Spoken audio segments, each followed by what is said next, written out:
majina naitwa Kamani Ali Musa, ni kocha wa timu ya Suhada. Tumeona wapinzani wetu wazuri wamekuja, tumewaheshimu. Kwanza nilikuwa nataka tuweke historia yetu ya mara ya 3 kushiriki kwenye nani bora cup kufungwa, ajaribu hata pointi moja. Hii mechi ya pili tumedraw, so hamna mbaya, Mungu ndo kapanga, tunabudi kumshukuru. Wapinzani wetu wamekuja wapigeni, wanaenda kucheza vipi, tumewaheshimu ndani kuplay, ndio tukapata draw. Jina naitwa Hassan Rajab Juma, ni kapteni wa timu ya Suhada FC.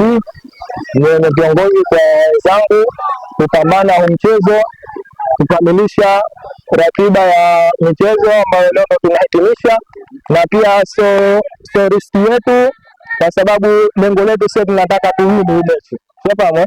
Kwa hiyo na hii riski sio kwa upande wetu. Sasa hata kama hii mechi imetoka draw, lakini sisi jukumu letu ilikuwa tunataka tushinde ili tuongoze kundi. Kutokana na hiyo tunajenga CV yetu kama timu, kwa sababu hii timu mtu yote anajua kama hii timu sio ndogo. Jina naitwa Abadi Marifu wangu KC, kocha mkuu wa Elezo United.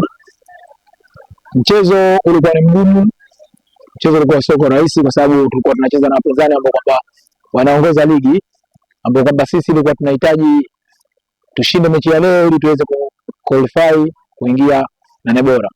Lakini tunamshukuru Mungu, tumemaliza salama mchezo, tumepata draw, kwa hiyo qualify kusogea mbele. Tunarudi kwenda kuandaa timu yetu kwa matatizo madogo madogo ili kuweza kupambana katika 8 bora. Jina langu naitwa Hamid Faruk Hamis, mimi ni nahodha wa timu ya Elezo.